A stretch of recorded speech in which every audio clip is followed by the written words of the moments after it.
हाँ तो प्यार से नमस्कार, आप लोग का स्वागत करता हूँ प्यारा सा study from roots coaching centre platform पर। उम्मीद करता हूँ सब लोग स्वस्थ होंगे, अच्छे होंगे, फर्स्ट क्लास होंगे। आज का सेशन है हमारे डियर स्टूडेंट फिजिक्स का। आप लोग को जितना भी है पढ़ना, चैप्टर कह सकते हैं 7th है आप लोग का। पहला चैप्टर है प्रकाश का प्रवर्तन, दूसरा है प्रकाश का प्रवर्तन।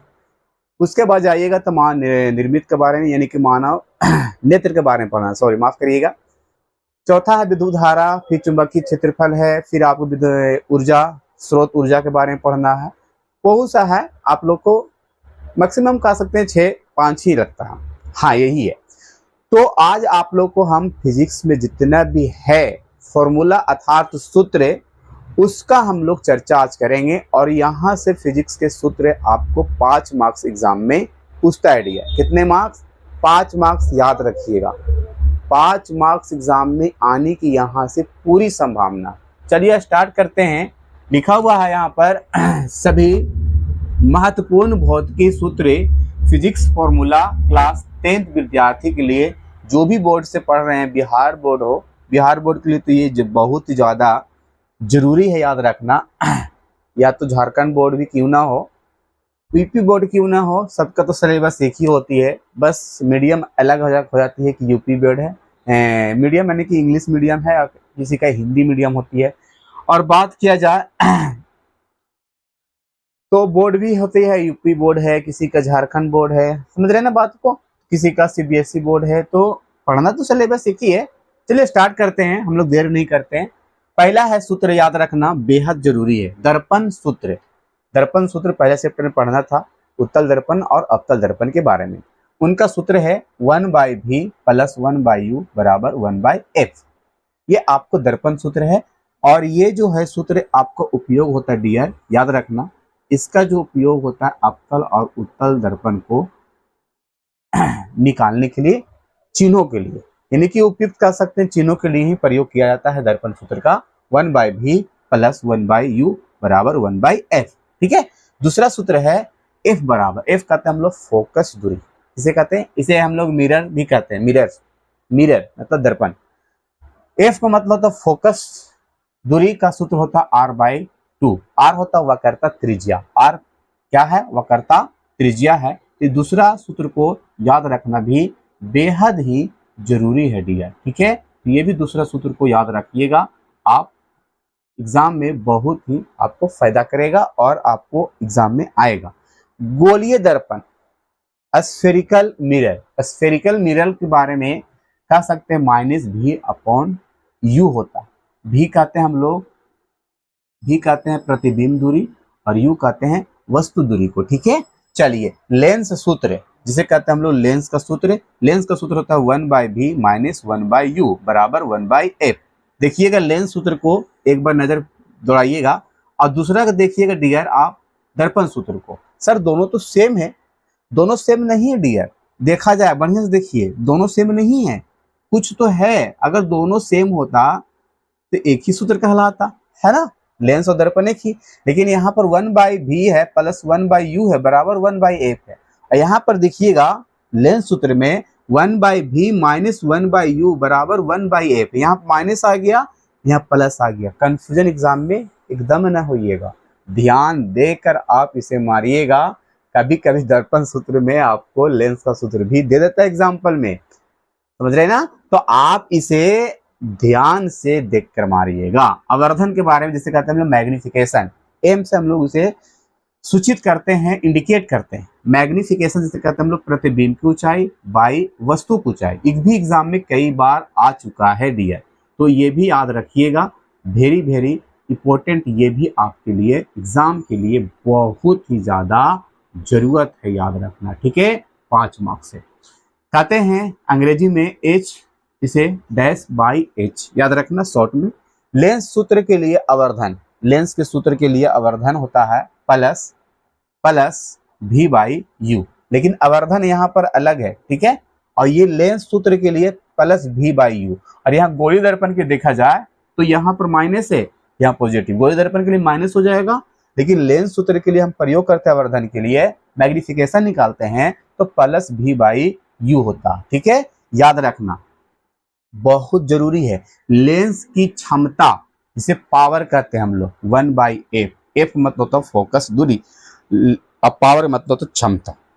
और वेरी वेरी इंपॉर्टेंट, लेंस में भी याद रखना, लेंस का एसआई मात्रा क्या होता है, किसी को याद है? किसी को याद है? डायोप्टर होता है सर। क्या होता है? डायोप्टर होता है। और एक डायोप्टर बराबर होता है 1 मीटर पर सेकंड भी कह सकते हैं, मीटर पर सेकंड भी कह सकते हैं इसका, ठीक है।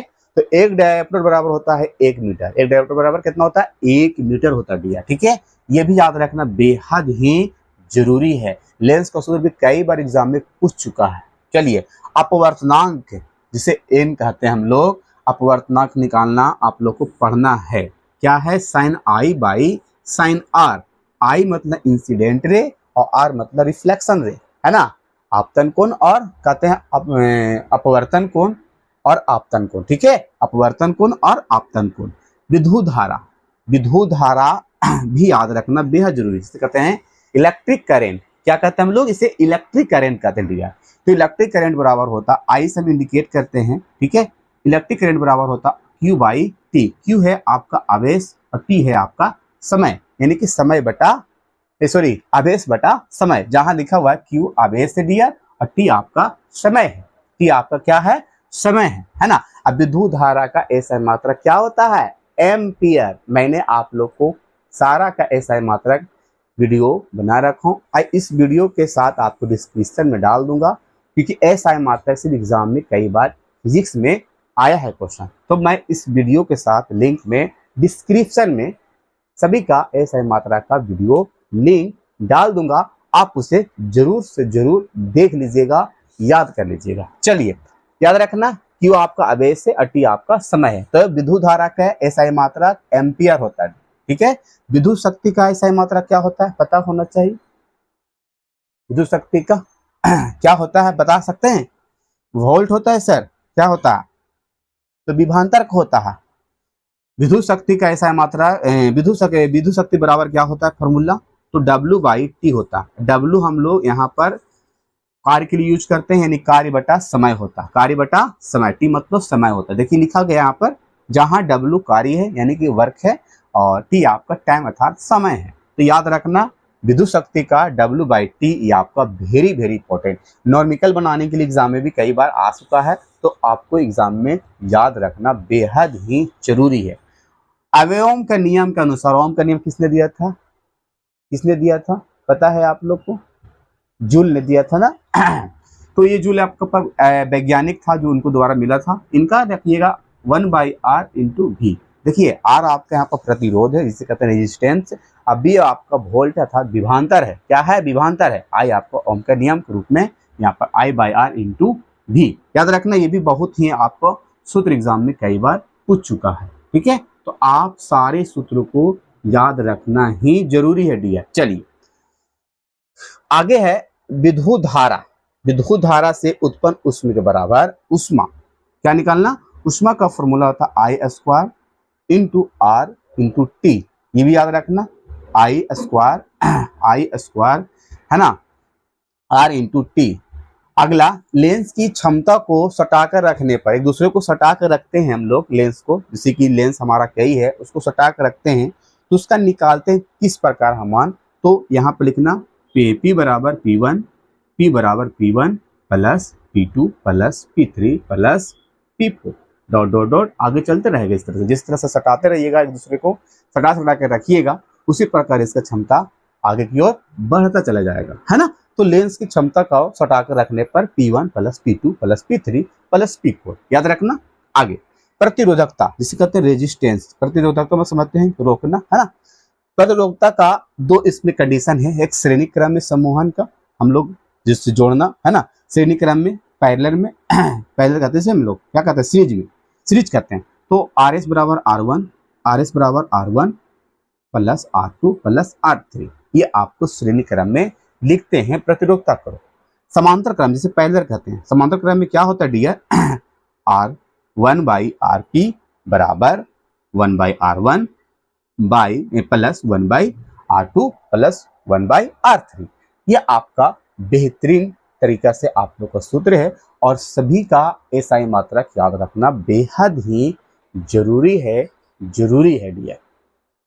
ठीक है, आज का क्लास हम यहीं तक रखते हैं। आपको इसे पूरा सूत्र को बढ़िया से याद कर लीजिए और इसे लिख के प्रैक्टिस कर लीजिए, और इनका जितना भी है सूत्र को मैं आपको सारा का SI मात्रक भी आपको इस वीडियो के अंदर डिस्क्रिप्शन में डाल दूंगा, आप उसे भी जरूर देख लीजिएगा। ठीक है, और एक बात और, इस क्लास को सभी जगह दोस्तों को, जितना भी आपका भाई बहन के पास, शेयर कर लीजिए। जो 2025 एग्जाम में देने वाले हैं 2025 में, उन बच्चों के पास शेयर कर लीजिए और वीडियो को लाइक कर लीजिए और कमेंट करके जरूर बताइए आपको ये क्लास कैसा लगा, और उम्मीद करता हूँ कि आप लोग को अच्छा लगा होगा। तो लव यू, सबको बाय, फिर मिलते हैं नेक्स्ट क्लास में। आज का हम यहीं तक, फिर मिलते हैं, बाय बाय, टाटा।